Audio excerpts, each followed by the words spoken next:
from PRX. Friends beyond the binary, ladies and gentlemen, boys and girls, it's time for the podcaster who's here because I saw a poster this morning, and I said, I've talked about the poster before, but I just said, I don't know the story behind that poster. I mean, I don't mean the nonfiction version.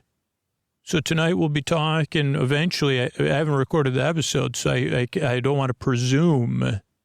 But when I record this episode, I would like to tell the tale, another untold tale about a kitty cat walking across on a rope, walking across a rope, very cute, not not balancing on a rope, walking across a rope confidently.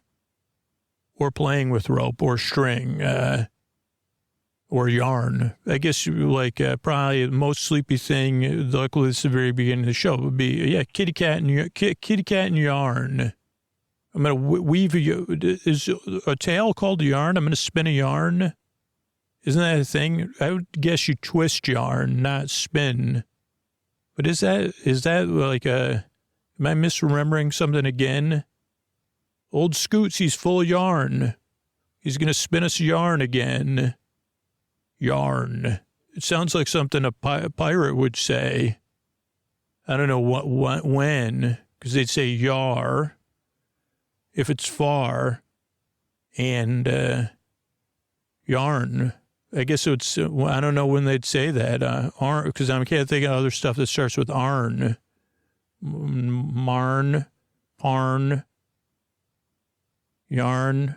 I mean, just yarn. There's probably a lot of words that go with arn.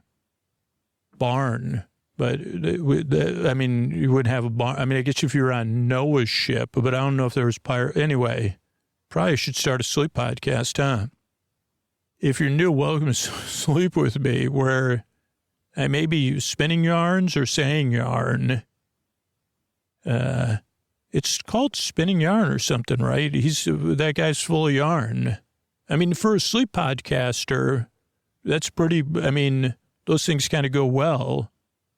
Because you'd say, if I was covered in yarn, it'd be hard to see me, and I'd be very muffled, and I would be too warm. Depending, I guess you'd probably say, oh, don't worry, this is high viscosity yarn. I think you're misusing those terms, but I know what you mean. It's not high viscosity yarn, but you like heat transferable yarn. Oh yeah, this yarn is wicking yarn. It wicks. Oh yeah. Well, it's not, but it's not wool because I don't like it. I get conceptually wool, but don't need wool touching my skin. But this has moisture wicking properties. Is it Cool Max yarn? No, that's a proprietary type of thing. Oh. Okay, well, yeah, let's just say, maybe there's not a lot of oil commercials anymore about motor oil anyway. There used to be on TV all the time. So maybe we could start using, I don't know if there's any Mega Yarn Corp, but if you're looking for a partnership, you could say, Sleep With Me, now sponsored by High Viscosity Yarn. It's like yarn experts are like, don't you know you want low?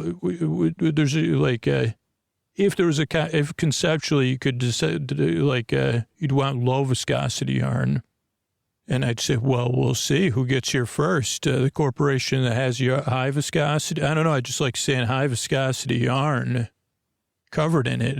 That's why that's how I make a sleep podcast.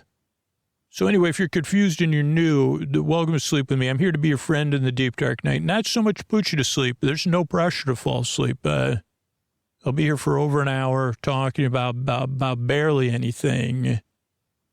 Being just lighthearted and entertaining enough to take your mind off stuff and maybe put you at ease or just maybe distract you. Just like if you were to call a friend, I'm sure, maybe not currently. Currently, most of the time you don't have a friend like me. Because I'm not like the character from that movie. Because it's not that you've never had a friend like me. It's just like normally you currently try not to have a friend like me. but in the past you probably have. And you say, did you talk to Scoots? For a little while. What were you guys talking about? He had a new invention called high viscosity yarn. I don't think he knows what any of those things are. But, and then he said he's going to spin me a yarn about high viscosity yarn. And then he kept saying yarn over and over again, like a pirate. Oh, he hasn't changed then. I always just fall asleep with my eyes open when I'm with him. Maybe he should make a sleep. Oh, he did. So anyway, I'm glad you're here. Just give it a few tries and see how it goes if you're new. If for some reason you're already like, I don't think I like the show, check out sleepwithmepodcast.com/no thank you. It has other sleep podcasts and sleepy audio on there. But I'm glad you're here. I work really hard. A bunch of other people do. So I really hope it can help you fall asleep. And here's a couple ways we get to do it, like the people that either support the show, support the sponsors, or spread the word about the show. So here's where I talk about it a little more. Thanks. All right, everybody, it is time to talk about tonight's sponsor, and it's the bed I've been sleeping in year after year after. You've been hearing me talk about Helix mattresses for years. Here's a question. Have you taken the Helix quiz? Okay, well, take it right now. Go to helixsleep.com/sleep and take the Helix Sleep quiz, because you deserve a mattress made for you and how you sleep, your feel preferences. What do you need, right? Did your mattress ever ask you that? And I can say that because my mattress is right in the other room. It says, yeah, Scoots, actually, before we even met, I asked you, hey, do you sleep on your side? Do you sleep on your stomach? Do you sleep hot? Do you sleep cold? What firmness do you like? What else do I need to know? Talk about the foundations of a relationship that lasts a long time. You know, you could tell your mattress, tell it right now. You're in bed, right? Say, I got needs. I need you to meet my needs. And it's something that's going to improve your sleep, improve your days, improve how your body feels. Because when you have a mattress that's right for you, it makes your life better. It's a simple thing. That's what Helix has been all about. That's why we've been partnering with Helix year after year after year. But more importantly, every single night, I'm in my Helix bed. So it's time for your mattress to start caring about you and your needs, right? So how do you do that? Well, Helix has got your needs in mind, too. Go to helixsleep.com/sleep. That's 27% off site-wide, plus a free bedding bundle. That includes a sheet set and a mattress protector with any Luxe or Elite mattress order. This Memorial Day sale offer is exclusive for listeners of Sleep With Me. That's helixsleep.com/sleep for this exclusive Memorial Day sale offer. That's 27% off site-wide, plus a free bedding bundle. That includes a sheet set and a mattress protector with any Luxe or Elite mattress order. That's helixsleep.com/sleep. Thanks, everybody. Sleep With Me podcast is brought to you by Progressive Insurance. Do you ever find yourself playing the budgeting game? Well, with the Name Your Price tool from Progressive, you can find options that fit your budget and potentially lower your bills. Try it at Progressive.com. Progressive Casualty Insurance Company and Affiliates. Price and coverage match limited by state law. Not available in all states. Hey, everybody, Scoots here, and I'm trying to reach a particular listener, so pay attention if you're this particular listener. Do you listen to Sleep With Me 4 or more nights a week? Do you listen to Sleep With Me 4 or more nights a week? Monday through Thursday, Sunday through Wednesday? Is that 4 nights? I don't even know. Because if you do, this message is for you, right? Sleep With Me is a part of your week. It's a part of your routine. It's a part of your rhythm. It helps make your week better. I would hope. And maybe you've heard hundreds of episodes. Maybe you're a newer listener, but you've heard my meanders, you've heard the intros, you've heard the stories, or you've fallen asleep to them ideally. But if Sleep With Me is a part of your regular weekly routine, that makes you a super listener. And I'd like to ask you something, and this isn't about guilt or whatever. This is an invitation to being a part of something special, a part of something, a special part of your routine, and a special part of a lot of other people's routines, or something special that's just there for them during a time of need. It's not part of their routine. They're just going through something really tough. If those things have meaning to you and the show is a part of your regular routine, could you consider supporting the show back right now? We could really use your support so we can be a part of your routine 2026, 2027, into the future. If you could be one of those people right now, and maybe you've heard the messages, maybe you heard the mini-sode we put out,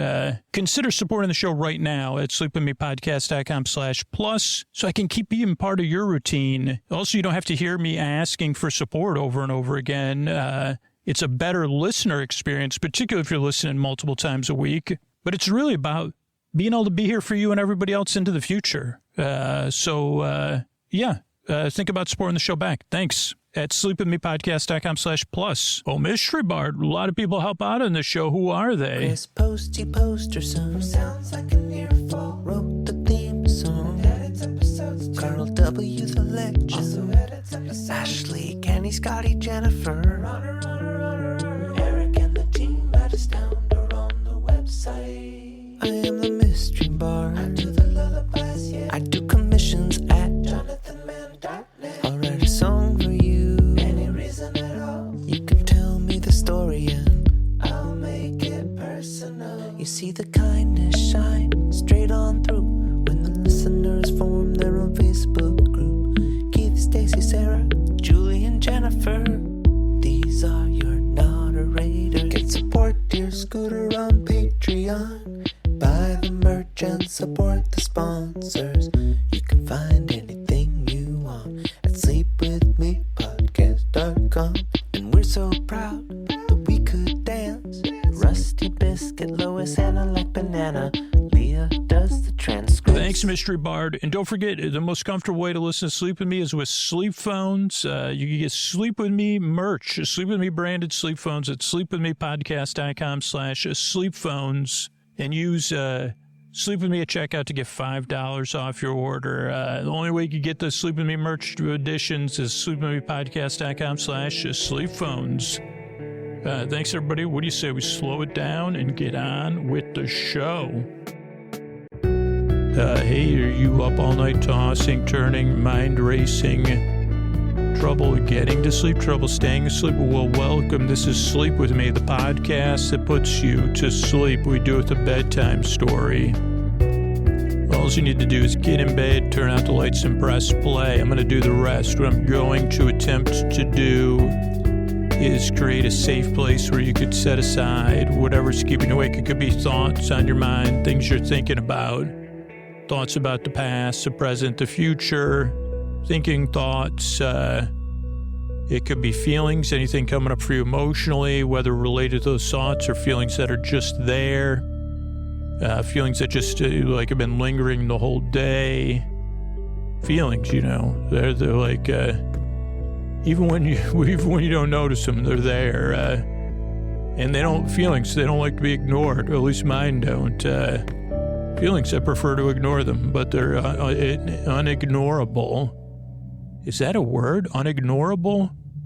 It's a lot of, that's a hard one. Unignorable something, I don't know. Anyway, it could be physical sensations, changes in time, temperature, routine. You could be working a different schedule. You could be going through something, getting over something, or in the middle of something. And the only reason I go through kind of some of that stuff is so you know, or you get a sense, you don't even have to know, you get a sense you're not alone. And I realize when I say that, it kind of sounds like a direct statement, but in this case, it's actually an indirect statement. Because across the world, and this is hard to believe, right now as you're listening, there's other people listening too. And those people are rooting for you because some of them have been through something very close to what you've been through, and they can really relate to how you feel. And they're pulling for you, and that's really the truth. Even though it's happening, whatever, it's like kind of like parallel play in a sense. You see, that's like what are some of your skill sets? Parallel play. Okay, we're not hiring for parallel play at this at Yarn Corp. Are you sure? Because Yarn Corp would seem like a perfect place for parallel play. We're hiring for work, son. Oh boy, sorry. I mean, because if you need someone to do parallel play, I've always been good at that. Okay, just do silence at that job interview too. So, what was my parallel play about? Oh, I know I've had trouble getting to sleep, trouble staying asleep, waking up, all those things. And so I know what it feels like for me, and I maybe have a pretty good sense of what it's like for you, but I don't want to assume that I do. But I know there's enough people out there that there's other people that do know what it's like for you. And they're glad you're here. And they say, man, I hope this podcast can help you out like it helped me. And there's no pressure for it to help you. You don't have to like this show, or it doesn't have to work for you right away. Just try it and see how it goes. And that's all the other listeners want for you. They say, man, maybe it helps you, and then you become one of these people. And it's also like parallel play. You could be lying there as a regular listener with a barely smile on your face, thinking of the other listeners that are new here and welcoming them in. I mean, that's kind of like my idea of perfect. You say, well, they're all parallel playing, but it's a community of parallel play. I'm sorry, that's just not possible by any of the technicality. And I say, well, we're a community of parallel play. The parallel players, they may have been on Electric Company already or something. Well, what do? We get together and we play separately. I've never been more comfortable in my life. I finally feel a part of something. Feel a part of something. I didn't even do that on purpose, but that's kind of what I've become. That's really what the show's about. If you've ever wanted that sense of belonging, but in parallel, you're in the right spot. And again, if you want to go beyond that, you can. There's communities of listeners and stuff like that. But for some of us, this is pretty sweet. You say, wait a second. I'm in a community of parallel players. Finally, I somewhat belong. And I'd say that's right. And then you don't have to think about it again until you want to. And you should look around. What are you could just look at somebody and nod or smile. It's more of a sense. Then there's optional get-togethers outside of the parallel playing. So I don't know if that metaphor made any sense, but it's probably the best metaphor I've ever made for the show. Probably with Yarn. The parallel players. I wish I was like in college or something. You'd say, what do you do? What kind of performances you do? Well, we all do different performances. It's kind of like a silent disco, but for plays, but it's not silent. Okay, I'm really confused. Well, the parallel players, we put on plays in parallel. And I'm sure this is being done somewhere. I mean, this isn't like, it's a unique idea, but I don't think it's, we put on, you put on your headphones. I don't know. Why would I want to? Well, I don't know why you wouldn't want, at least one parallel players. You go to one show but you've gone to 10. You could come 10 times. You could come once. When you see parallel players, that'd be cool. They just do however many plays there are, you do a run of that many nights. And you'd say, what did you see? Anyway, I got to get back to the sleep podcast and not explode this idea too much. But if you're ever wondering what I'm doing at 20 years from now, like, oh yeah, he's the founder and lone member of the parallel players. He does a one person show, but he's pretending he's 10 different people. Parallel play. He's a parallel player. Okay. Enough people laughing at my own ridiculousness. But this is what I yearn and strive for. And what I found out is that it can help other people fall asleep. And the thing is, you deserve a good night's sleep. You deserve a place where you can get the rest you need so your life's more manageable tomorrow. And I hope I can provide that. What I do is I send my voice across the deep, dark night. I use lulling, soothing, creaky, dulcet tones, pointless meanders, superfluous tangents. I go off topic. I get mixed up. I forget what I was talking about. Then I like double back. Then, I mean, you've seen, if you're listening thus far, you've seen it. But it's all to take your mind off of stuff and keep you coming. Now, most people, when they get here, they don't like this show. And it takes some getting used to. Not for everybody. Some people get it right away, or it puts you to sleep right away, or it puts you at ease right away. But for most people, it kind of takes some easing into, because one, if you're like me and you've had trouble sleeping your whole life, you've tried a lot of other different stuff and it hasn't worked, or it's worked one or two times and then it stopped working. And if you're trying to get to sleep tonight right now, you're probably frustrated and not in a great mood, and that's okay. And then you probably heard about this show or found it in a search or whatever, and you're like, what is this nonsense? And I'd say nonsense is kind of what the show's all about. I try to take I take the making the show very seriously. And I believe this is all serious stuff that's best handled with nonsense, because I'm here to put you at ease and take your mind off of stuff so you can get the sleep you need. But that takes some getting used to, because you're like, when are you going to do something relaxing and sensible? Or I heard the show was funny. I said, no, it's humor-like. It's not humor. It's humor-esque. Humor adjacent, we call it. So, yeah, just give it a few tries, see how it goes. If it doesn't work out, go to sleepwithmepodcast.com/no thank you. There's other stuff on there that could help you out. What else do you need to know? This is a podcast you kind of just barely listen to, almost like background noise or a TV on or something you've seen over and over again, or a show you're not invested in the plot that you're just listening to. Or a out-of-frame picture or sand running through your hands, whatever it is. It's something you just like, you're like, oh, okay, yeah, go on and on and on. I'll barely, okay, And then this show is really not here to put you to sleep. But there is no pressure to fall asleep with this show. I'm going to be here for over an hour, so you don't have to worry about falling asleep. You don't have to think about when's the show going to end. There's like 600 more episodes ready to go for you, or to pick and choose from or whatever, because I don't want any pressure to fall asleep. I'm here to keep you company so that if you can't sleep, I'm here, or that you just fall asleep barely paying attention to me, or if you need a break during the day, I'm here to, like, whatever is keeping you awake, to put your attention barely over here on me.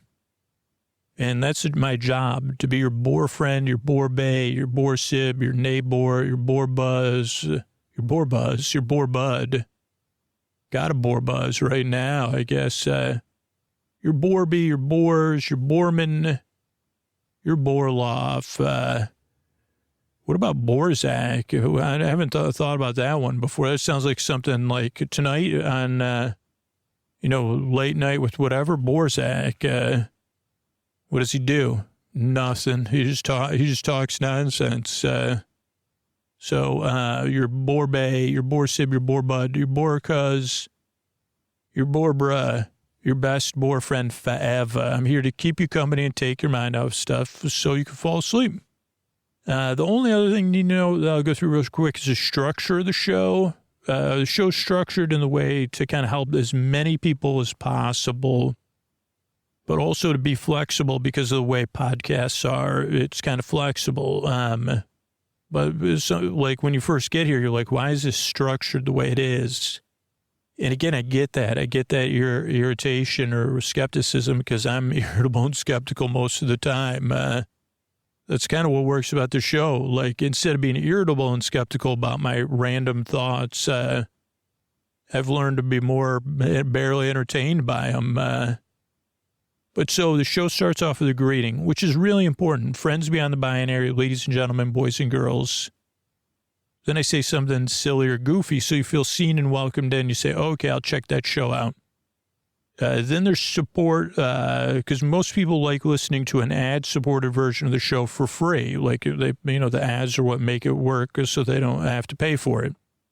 If you prefer something without ads, you get that at Sleep With Me Plus.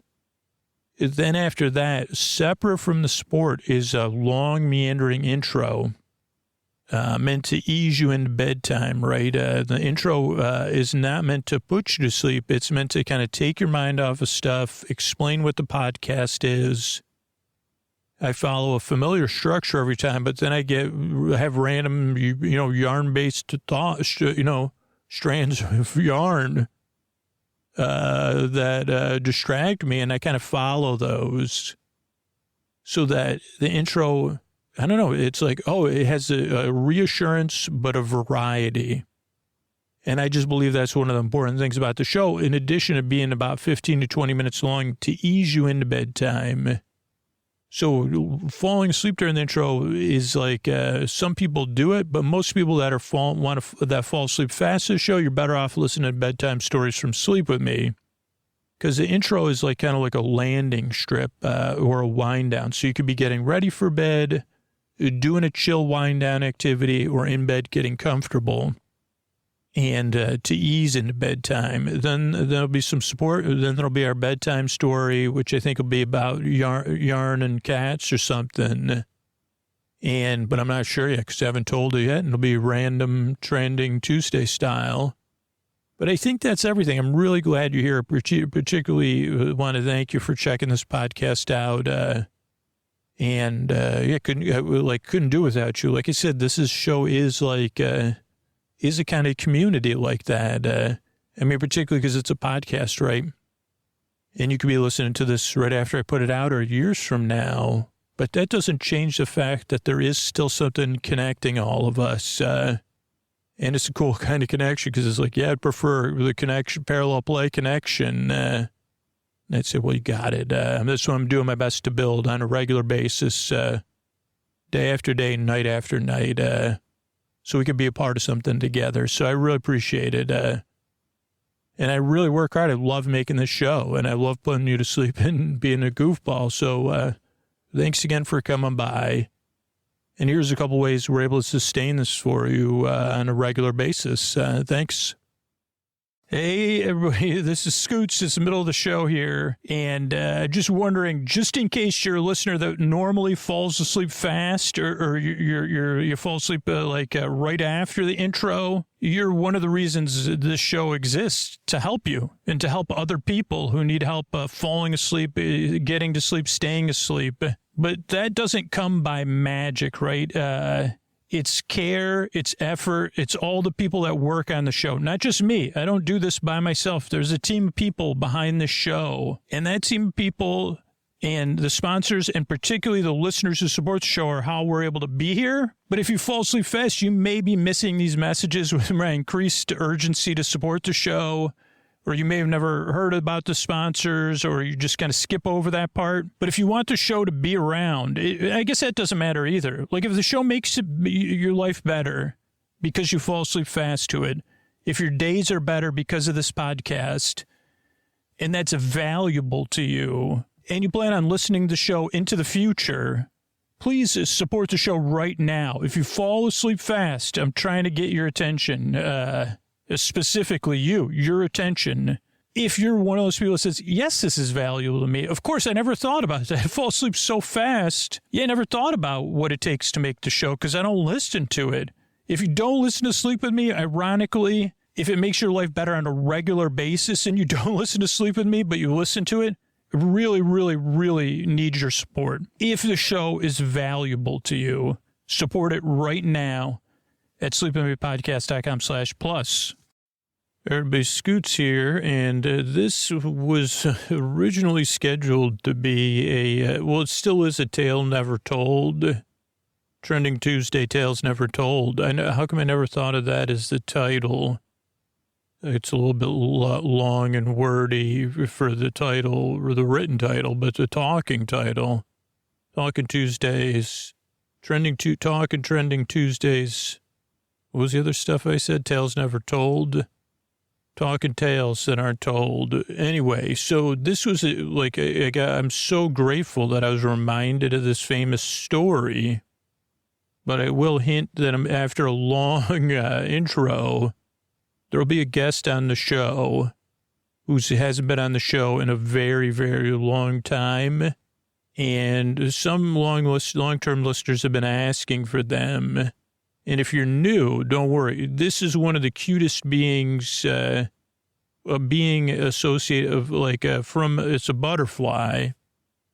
And he does appear on Thanksgiving Day Parade episodes, the Macy's episodes, briefly. So I don't even know. I'm trying to talk. He's not in the room with me just yet. He likes to make an entrance. So I'll talk about the tale before he arrives, and then I'll introduce him and how he's part of a long-term sleep with me and how this episode even came up. So let's talk about why this episode came up for me and why you might relate to it as you're falling asleep. So I don't have to say once upon a time yet. Once upon a time this week, was that this week? I guess so. I was at one of those places. This is another reference to an old Sleep With Me episode, The Comforting Chair, where you go in and you sit in this very comfortable chair and a professional person says, hey, let me have go ahead and smile for me and we'll talk about smiling. But while I was in the office waiting for when I was in the comforting chair and the chair was comforting me, another place where even when I feel fine, people are asking me if I feel fine, or saying, are you able to relax anymore? I say, I thought I was perfectly relaxed. But I happen to be looking. So my comforting chair, there's a window right in front of me with couldn't see, you could get sunlight from it. But to the left of the window was an iconic photo or series of photos or iconic image, I would say, of a kitty cat.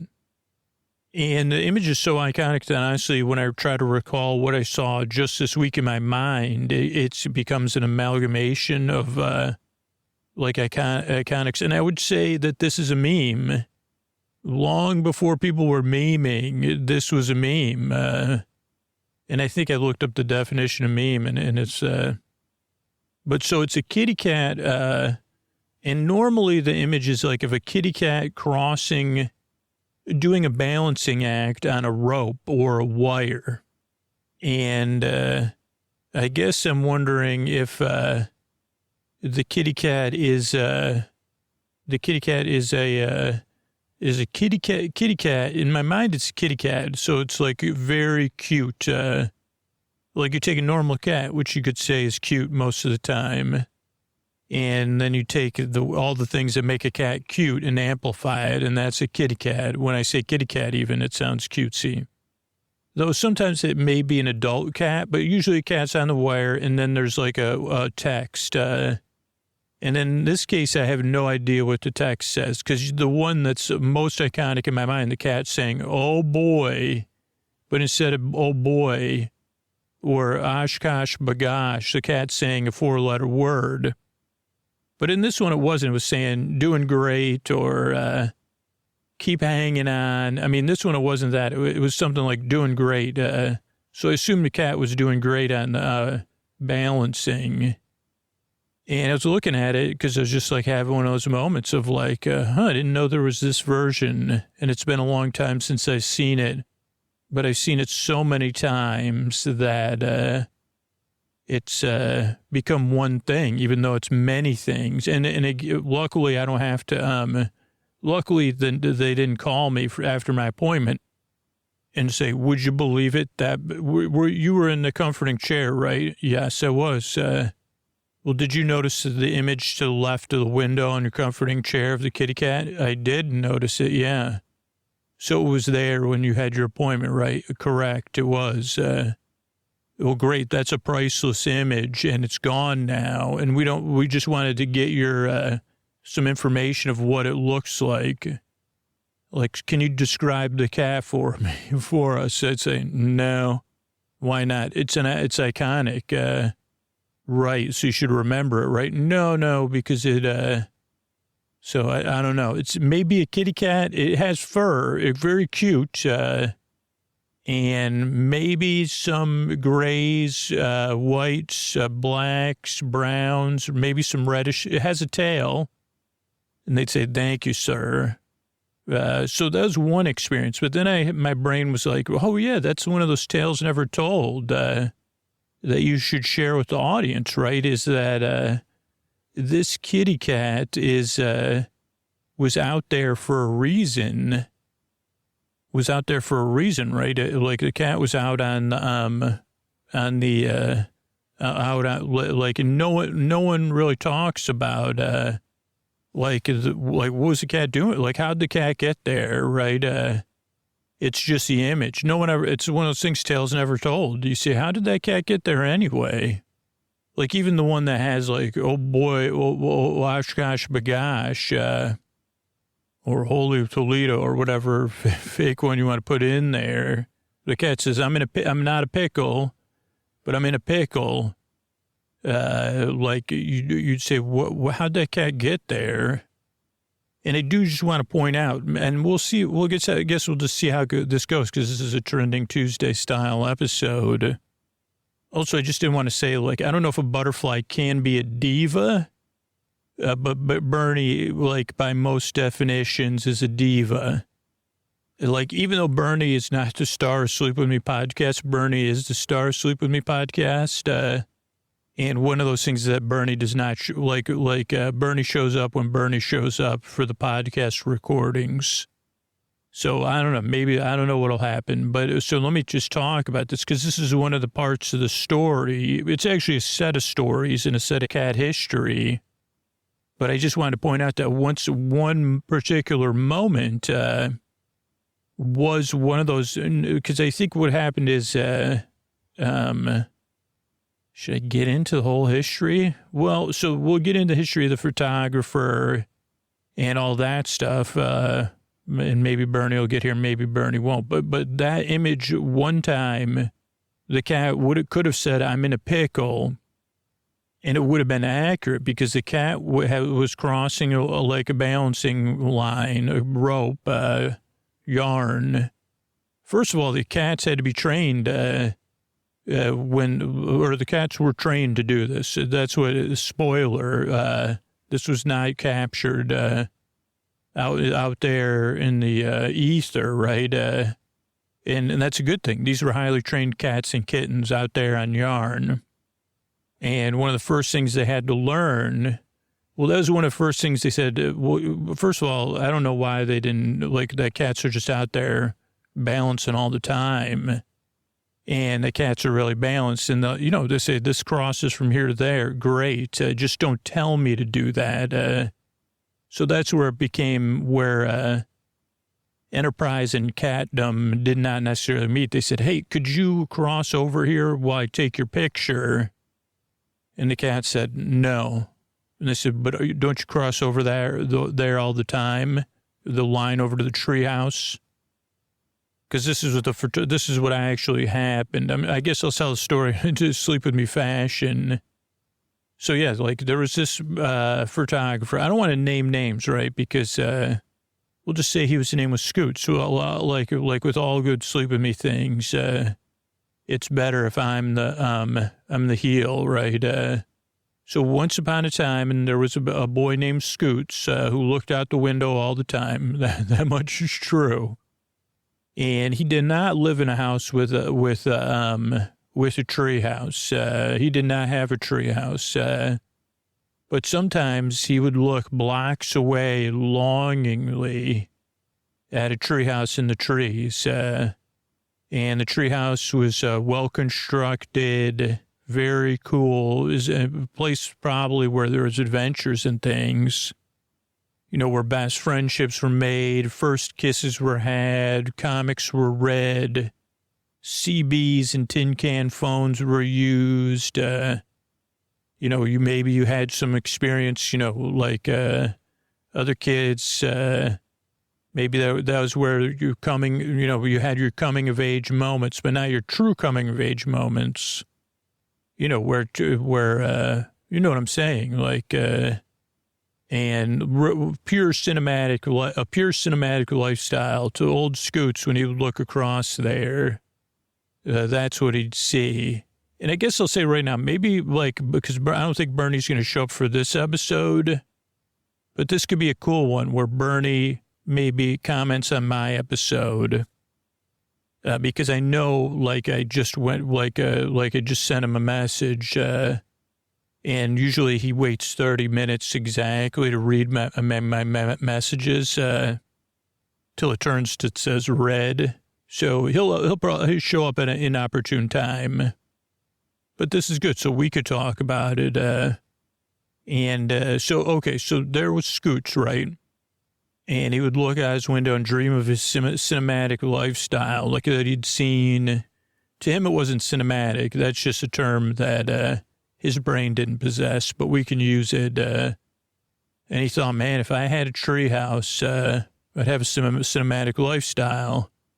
But he didn't know how, I mean, you know, just like, moral of the story, he didn't know how good he had it. But there's no morals taught in these stories anyway. Inadvertent moral of the story, still pretty good. Not all lifestyles have to be cinematic. But this is an imaginary Scoots. But he wouldn't take no for an answer, right? At this time he would, and for most of his life he would. But or he would say yes when he meant no for an answer. But he was sitting there. This is where the seed was planted, right? He would sit there looking at that tree house. And not only did that treehouse have like a rope ladder going up to it, it had a satellite treehouse in another part of the tree.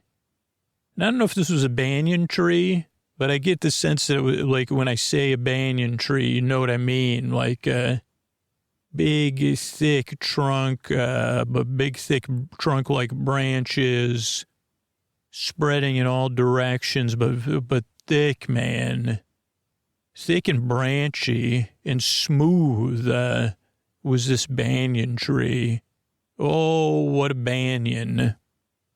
If there was a song about banyan trees, which I'm sure there is, they would have when they saw this tree, they would have written another one. And if they're making a sleep podcast, they'd say, this may have been the most archetypal banyan tree that lived in my imagination. So not only was this tree good for one tree house, it had a satellite tree house that was actually designed. It was in a part of the tree. I don't know who built this thing, but obviously some sort of crafts person, like who knew what they were doing. Because the other one you could get to by, nowadays you'd pay to do this, but it had like a thing like with planks and then a rope you'd hold. And another rope where you'd strap yourself in, because this was like, keeping good care first. So there's two lines above and then a plank bridge that you could cross over to this satellite one and look at the stars and stuff. Because above it was an opening in the banyan tree. Like the banyan knew that children would be up here. And they'd be looking at the stars and stuff. Now, this banyan tree, why'd Scoots never go there? Well, one, he'd already developed, he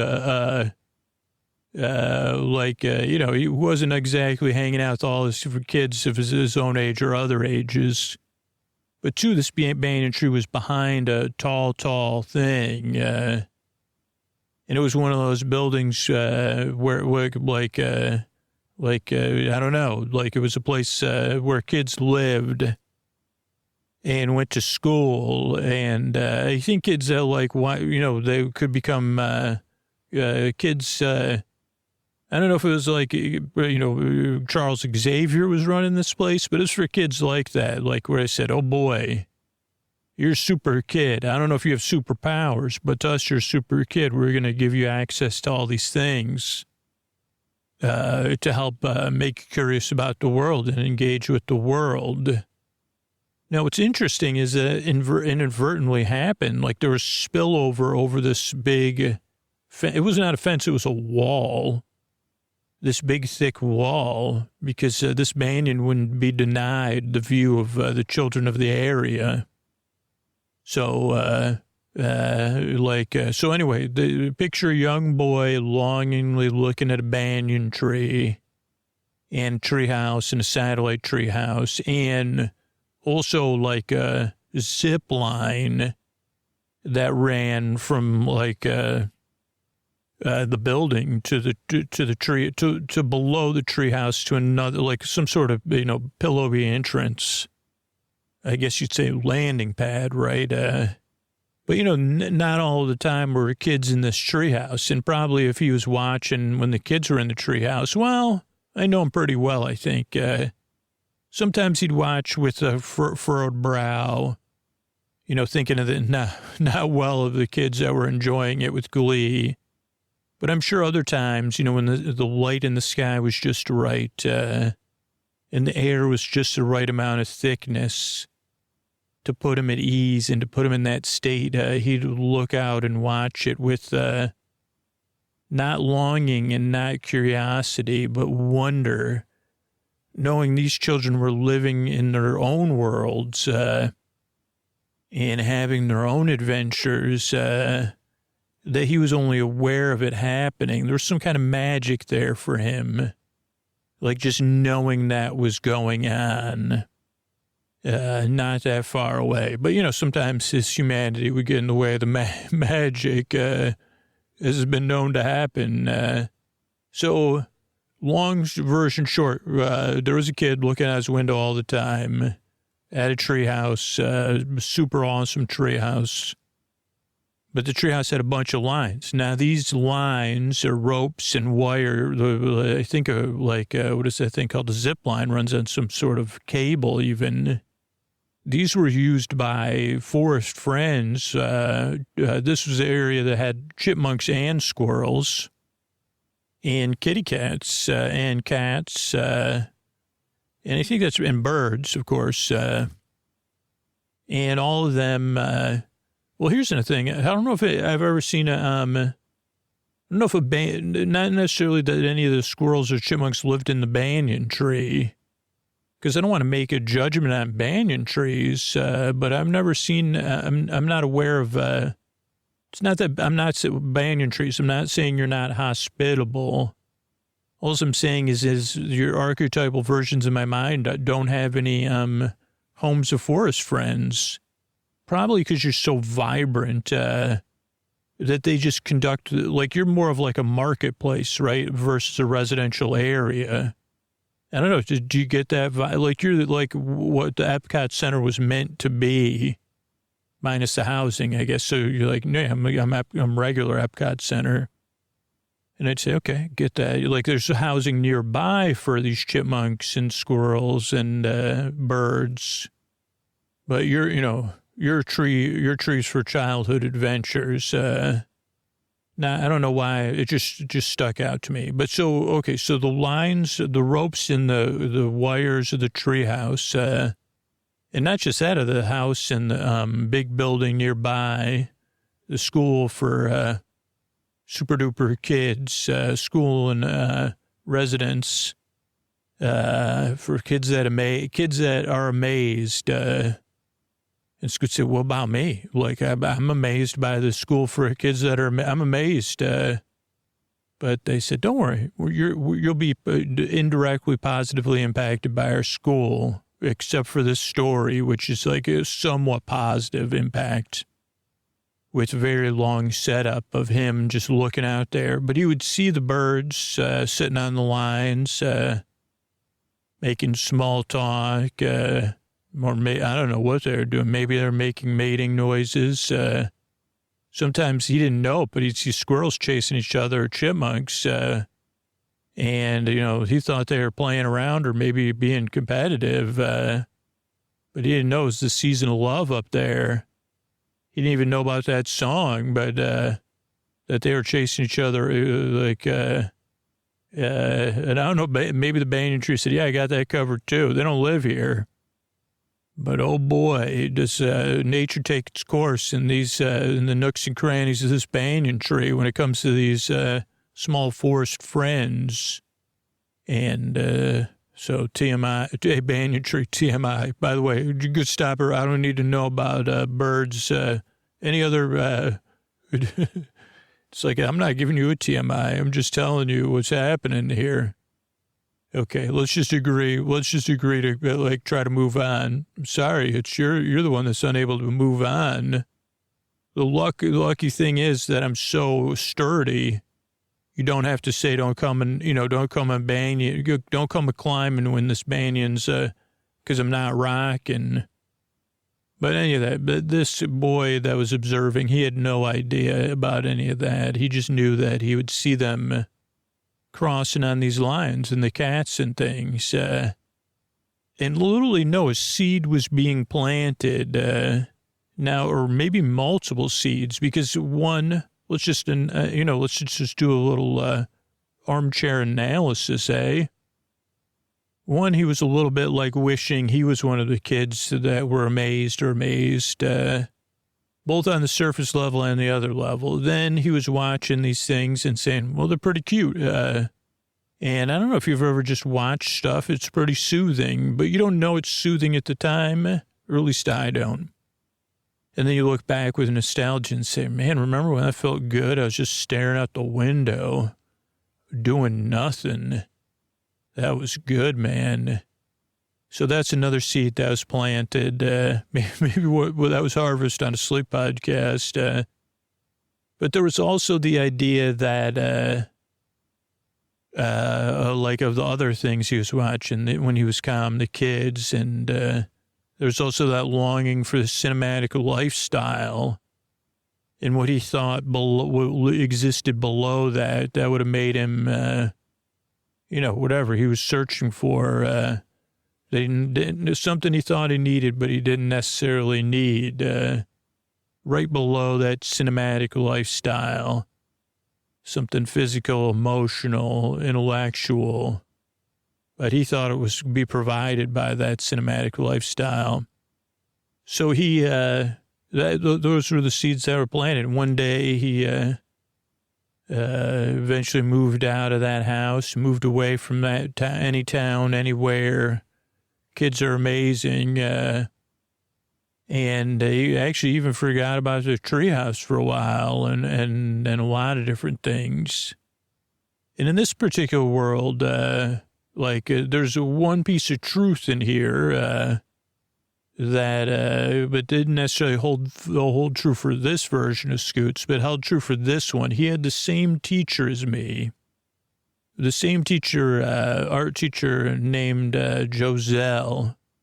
And Teacher Joselle said to him one day, so he was big on creating art names for pieces of art that he would make for our class. And he was a little bit better at naming the pieces of art than making art himself, just because that wasn't a skill he had. But Teacher Joselle said, hey, what if, I teach for photography. You should take my photography class, and you could learn photography. Maybe you have an eye for things, and that's where the title where you're good at making up titles for things like that are a little bit messy, but you could see something there that we can't see. And this particular kid, he listened to her and he said, okay. And so he and I think this kid, he had a little bit tighter attachment to the cinematic lifestyle. Like he was driven to get it. That it would, fix it all. Oh boy, if I get this cinematic lifestyle, it's going to fix everything, right? So he was willing to chase after a little bit more than some of the rest of us, maybe. So what happened was he took that class and he started to learn photography and developing film and whatever, the stuff you need to know. What do they call it? Image composition. Oh boy, did he understand focal length a lot better than I do, and aperture and ISO, and he was able to bridge the gap between film and digital. But somewhere along the way, he liked taking pictures of just stuff.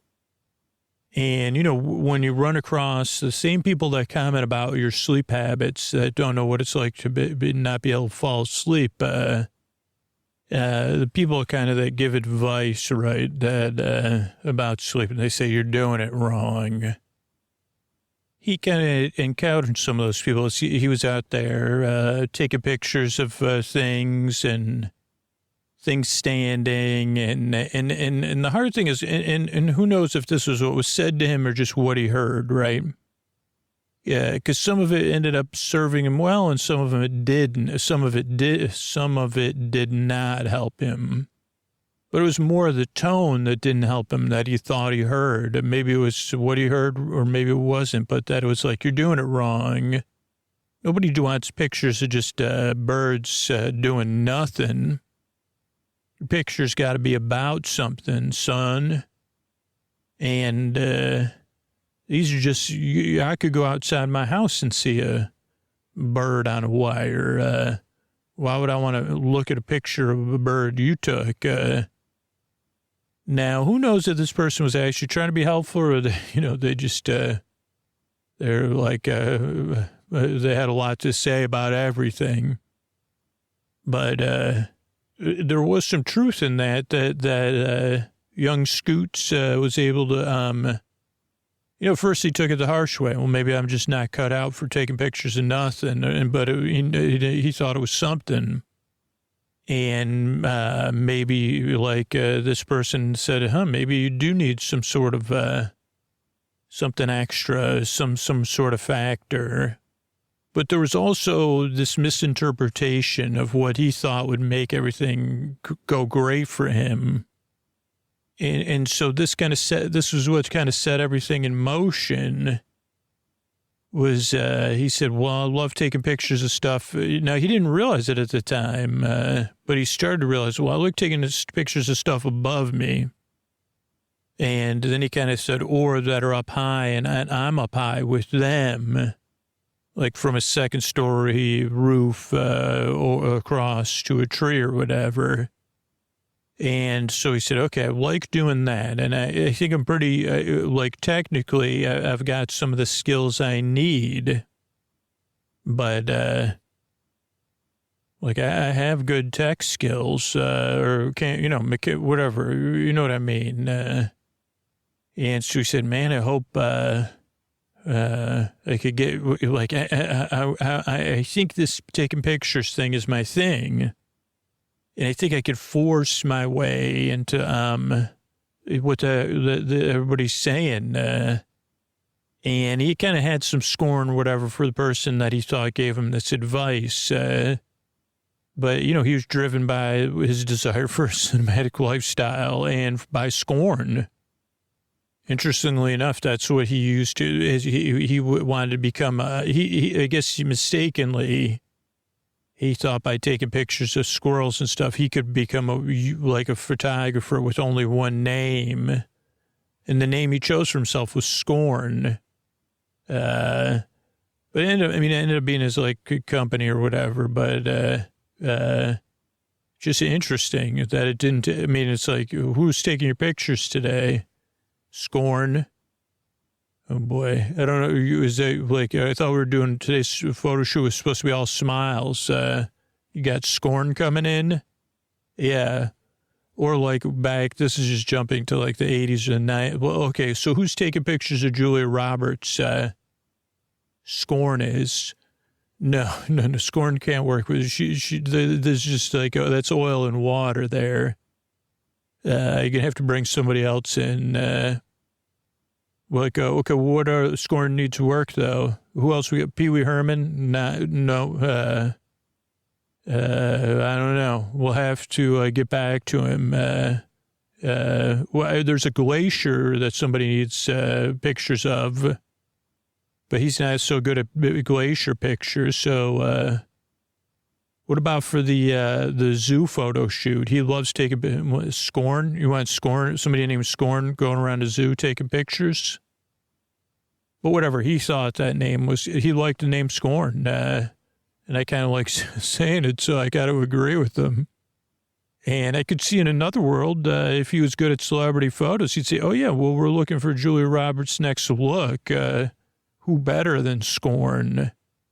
Who better? Like, this isn't just about all smiles. It's like an absurdist photo shoot. So who better than Scorn? But that's a different Scorn for a different day. So, okay, so now it's less about me because we've fully entered into other timelines. We're Scorn.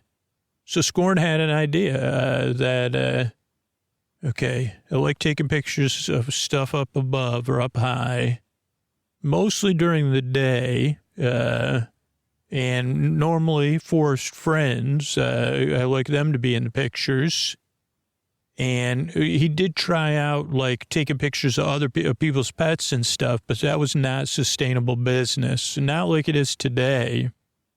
But even today, it's more of like come into a studio and do it versus capturing casual, because people will be like, I could just do that myself. Like, I want my cat dressed up like a Muppet in my lap, or I'm dressed up like a cat. And he said, well, I'm Scorn. You think I can do...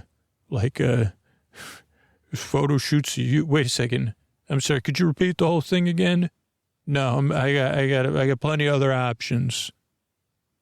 So he missed the whole, pictures with people's paid pet pictures thing, which is a thing nowadays. But Scorn missed out on that. But he did try it at least. He said, I could take pictures of your cat in a tree or whatever. And they said, I don't want my cat in a tree. Your cat spends like half the day in a tree. Well, thanks for telling me. Now that's all okay, well. So that's why the pet photos didn't work. But he knew this was his thing. And that's a lot to say for somebody. Even when they're on, maybe you're on the right quest, wrong trail, or right trail, wrong quest, or you're in the vicinity. He was in the vicinity of where he needed to be.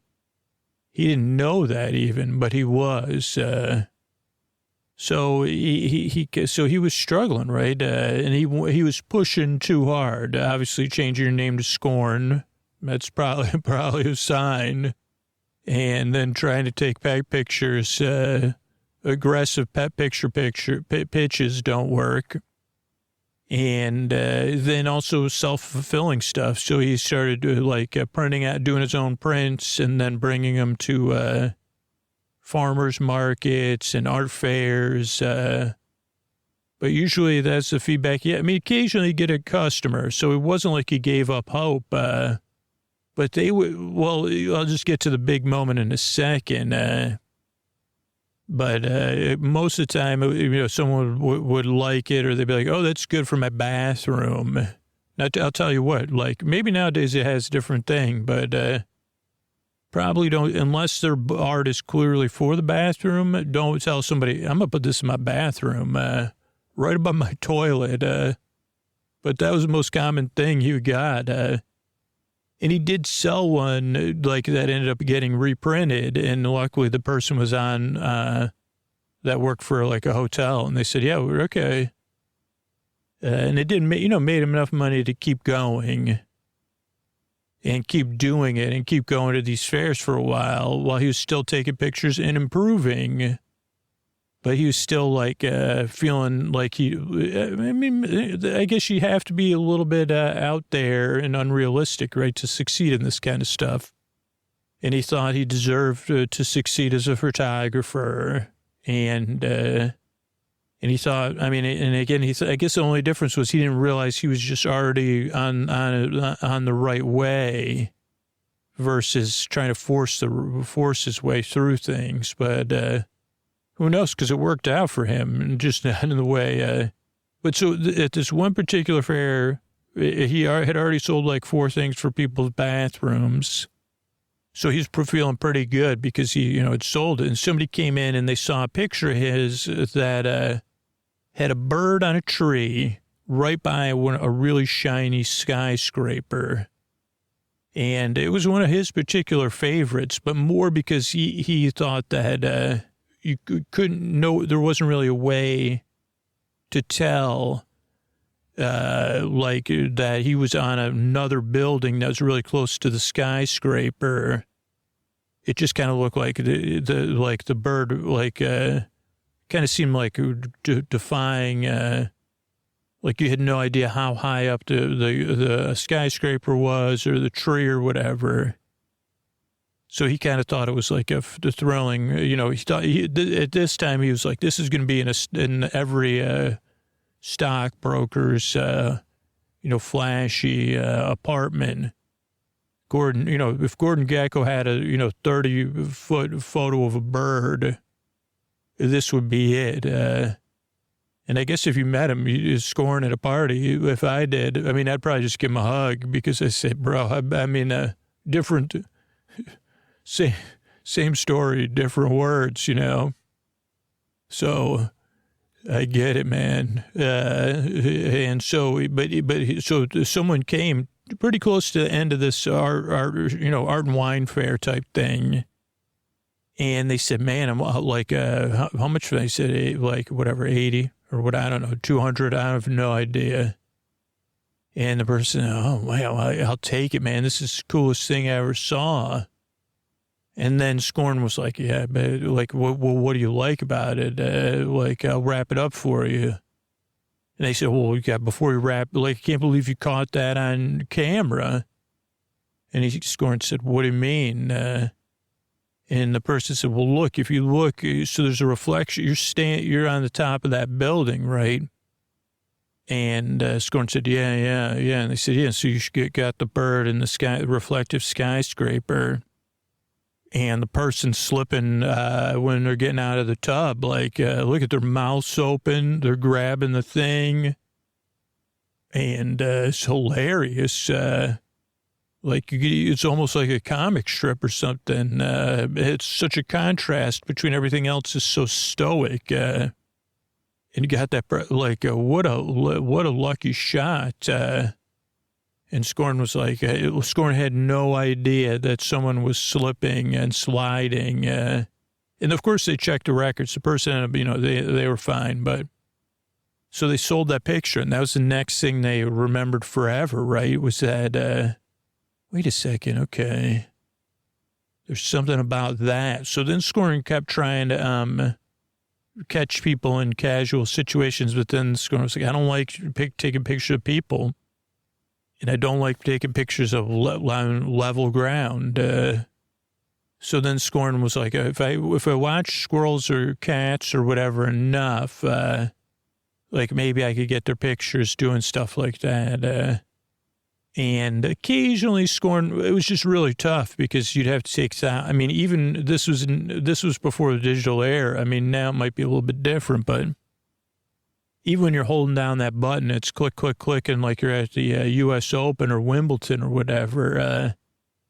It would be hard to get it, like, because those are just all well balanced things. And then one other thing Scorn did was like just happened to be around the same time as this exploration was like.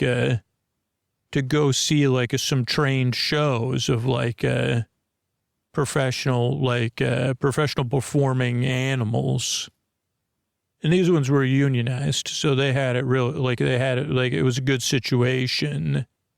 And Scorn said, wow, those are really, and then Scorn said, wait a second. What if I could train animals to make photos that looked like they were impromptu catches. And you wouldn't believe like the kind of, I mean, first of all, to become a trainer, the kind of training you have to undergo. And there's a very niche thing. So like with Scorn, Scorn did get some basic certifications in animal training and training animals for performance and stuff like that. And of course, humane and ethical ways to do it. Scorn was like, there's not a lot of people training. Like, it's not like you could, a lot of this is like institutional knowledge is the wrong thing, but people that train animals.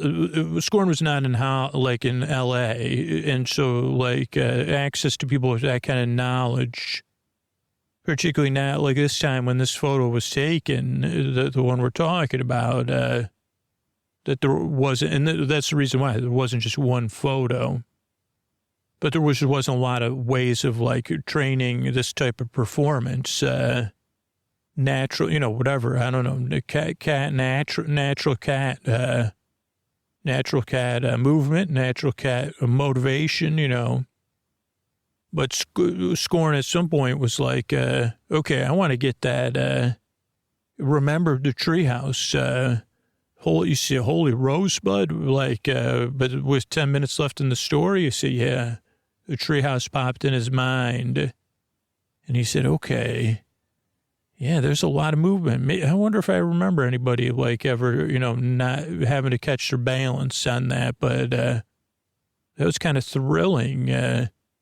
So Scorn started with yarn on the ground. And at some point, it was like, okay, we're going to do cats. And then it was like, okay, eventually it went to kittens. Because it turns out in an imaginary animal cat training situation, if you're training the cat while there's kittens, the kittens will learn. And I don't know. I think that's only imaginary. And that's why this tale's been told before. But so it took a while because the cats were used to playing with the yarn for Scorn to use the right kind of whatever, motivating and loving and kind words. And probably some sort of telling the cat, you don't want to treat, you don't want to go over this, probably doing that. Probably just want to take a bath or whatever, give yourself a bath. And the cat's like, I see through everything you do, Scorn. Don't waste my time. Don't waste my time. But eventually Scorn got good at that. And eventually it was able to get the cats to cross a piece of yarn on the floor. And then it was then it was like a line drawn on the floor. Then it was like a rope on the floor. Then it was like a big piece of rope, like just 1 inch off the floor. And meanwhile, the cats are like, dude, when you're not looking, we're doing this stuff what are you kidding me? I could jump from one line to the other if I wanted to. Especially if I saw somebody that, their cat that caught my eye or whatever, or somebody, looking through my stuff, my cat stuff. But more and more of this training went on until eventually, and then the other lesson that they had learned with their, what was it called, shot composition maybe? Wasn't just it had to be the framing, right? It had to look like that skyscraper image. It had to look like in playing with focus and I guess maybe ND filters even, but I don't even know. And whatever, I guess you say, oh boy, I need a flat 40 for that. I need a pancake lens for that. And Scorn would say, what are you just throwing words you barely, I say, you got it, buddy. Say, give me a half 1.4 for this one. We'll never weigh in on if nowadays they shoot a Canon or Sony because, the people that use each one of those know which one, obviously, they know. So what happened, right?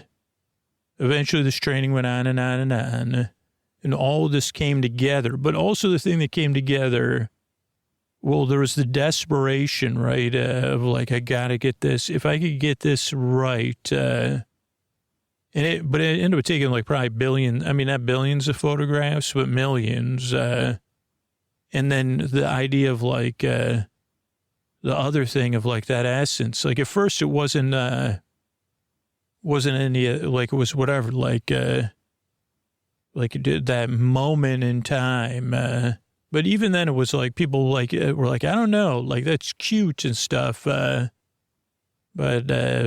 whatever a cat looks like it's rope climbing or whatever. It wasn't quite there.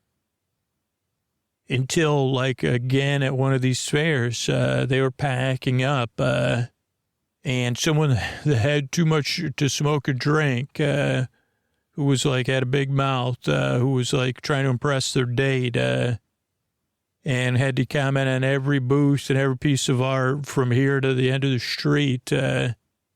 They saw that kitty cat, hanging, is it just hanging out? Maybe that's what it says.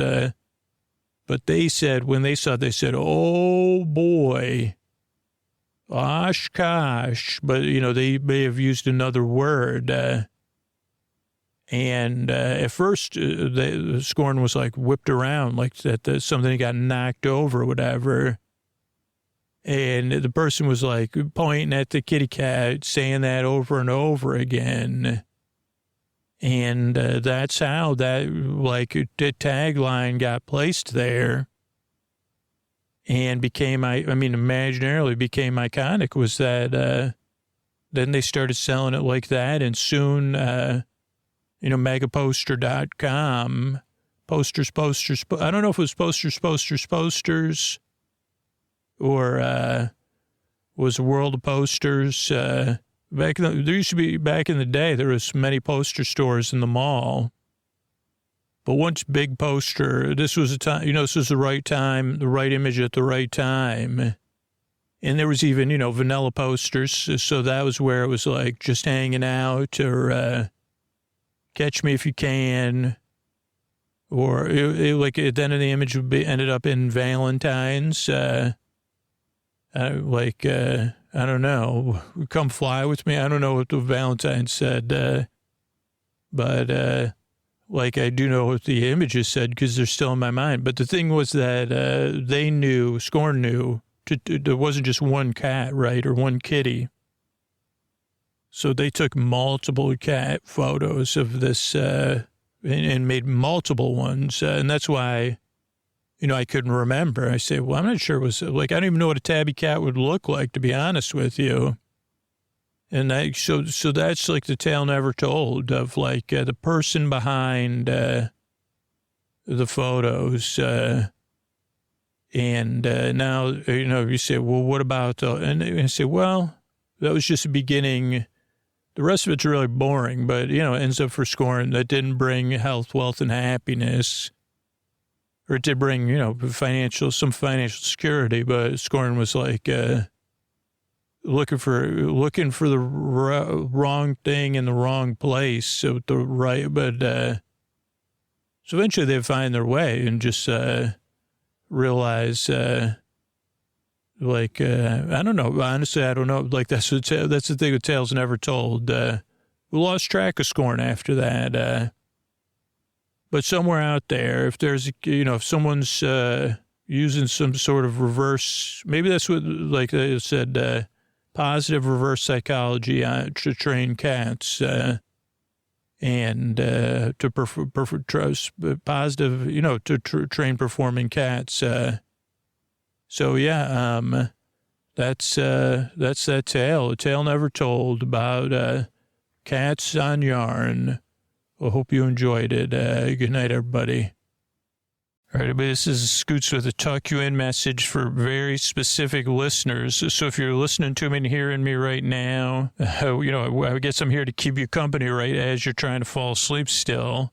So, yeah, this podcast does work imperfectly, but I'm still here. We're here together. So I just got to clear, are you a super listener or are you a new listener? Are you an occasional listener, or are you just in the middle of going through something? You've been listening for a couple weeks or a couple months, or have you been listening for longer than 6 months, longer than a year, longer than 3 years? Do you listen to 1 or 2 episodes, maybe 3 episodes a week, or do you listen to 4 or 5 episodes a week? Do you listen all night long, or do you fall asleep fast? If you're one of those last 2 groups, I definitely need you to listen and hear what I'm saying. But any of those super listener groups, right? This is a message specifically for you, the one person. And really, if you're listening and hearing me right now, you probably are the only person hearing me. And if you already said yes, you're 1 out of 20,000 people that get the most out of the podcast, that the podcast on some level is valuable to you. If you're part of one of those groups or multiple parts of those groups, if there's anything valuable about the podcast to you, does it have tangible value? I know it makes your life better. I know that supporting the show will feel really good, but I'm also super confident the Sleep With Me Plus is something we designed with super listeners in mind. And I'm pretty sure you'll miss the show if we have to make drastic changes or it stops existing. Think about that. Like, does that change the value of the podcast? I've asked before, like, if Sleep With Me went away, how much would you pay for it to get it back? Because once we stop it, it's, or cut back anymore, it's going to be tough to, it's just like machinery. The show works like a machine. And if we shut down a part of it and it stops, I think you understand. Actually, and it doesn't matter anyway. It doesn't even matter if you it just matters if you think the show's valuable and that value has a tangible meaning to you, like you're willing to support the show back. That's always what this membership and supporting the show's been about. But I, over the past couple of years, gotten more and more clarity on how people listen and the degree it's valuable. And so the question is the degree it's valuable to you more than whatever's standing in your way, particularly if it's just stuff that stands in my way. Like, it doesn't matter. I don't care. Somebody else will do it. My support won't make a difference. I'll do it one day. I'll do it tomorrow. I'll do it next week. Someone else will do it for me. That's just too much work. And believe me, I've been in that spot where when we say it out loud, it sounds silly. But I'm not trying to be demeaning. Like, I've been in that thing where it's like, that's just too much work to sign up and take 2 minutes to support your podcast. Even as a podcaster, there's been times, well, I'll do it later. I'll support that show later. Sounds like, I got to go on the website, then I got to look it up, then I got to find my card. So is the value of the podcast more than that or not? Because if it's not, then it's like, okay, I guess that's all I need to know now moving forward. I know I've heard from the people who can't afford to support the show, and I've heard from the people that loathe me asking directly for support. So those groups are well represented. And the people willing to take action right away are well represented. But how big is this group? Like, and what am I up against? Or is that group that's like, and how strong is that resistance? That's what it's gonna come down to, right? Is that valuable to you? If it's that valuable to you, go to sleepwithmepodcast.com/plus right now and sign up. Push that water up the hill or whatever. Say, hey, you know what? That's not true. The show does matter more to me than 2 minutes. I will go upstairs and find my credit card. This podcast has changed my life. I am a super listener. I do listen all night long, or I have listened for 3 years, or I have listened for 6 months. I do listen 5 nights a week. I do fall asleep fast. I do listen to every episode. I do have playlists. I do have favorites and things I don't like about the show. I have preferences. I have opinions about the show. I listen to older episodes. Yeah. If any of those are yeses for you, maybe say yes to whatever's holding you back and say, hey, yeah, this is important to me. What you're saying, it's more of like a mist that stands in the way, not just of me supporting the podcast that's made my life better, but of other things that's made my life better, because that's what I've found personally. Because believe me, all those voices, they'd rather me not be asking directly. They'd rather I never had to ask for support ever in the history of the show. But that would have meant when I first had brought in money to hire Posty to work on the show, that's what the choice was. Well, I can't keep doing this without some help. And how much does it cost for somebody to edit one episode? Okay, then how much would it be for you to edit 2 episodes? Okay. How much would it be for you to edit 8 episodes a month? Okay, now we have the money to pay you to edit that many episodes a month. Can you do 12 episodes a month? Oh, wow. Okay. Okay, what's the next bill we could start paying? That's how the show developed and kept going. And I plan on keeping it going or keeping at this until I find out, nope, that's okay. It's just not enough. It's not valuable enough to most listeners. That's okay. It's just not valuable enough to most super listeners. If we find that out, then I'll make the hard choices. But I believe it is. And I do think, I do at least suspect from my own personal journey that, yeah, there's a group of listeners that'll never support the show, that are diametrically opposed to it. And there's people who can't support the show. But then most people are in the middle somewhere. And it's just this other stuff, these other obstacles that are real and powerful, but they're not monumental that we got to push through. So if that's you, if you're still saying yes, can you support the show right now before those thoughts start coming back? Like right now, while there's a gap, while you're listening to me, can you pick up your phone? Or can you go upstairs? Can you go downstairs? Can you go in the other room? Can you go to your desk right now and sign up to support the show at sleepwithmepodcast.com/plus? Or you could sign up like right on your phone. And by the way, just set up the bonus content tomorrow, you know. You'll hear from me. You'll hear from Sleep With Me Plus and Supercast that runs it for us. But if the door is open now, don't wait, because the door is going to close. We both know that because we both have experience in it. Sleepwithmepodcast.com/plus right now. Thank you so much.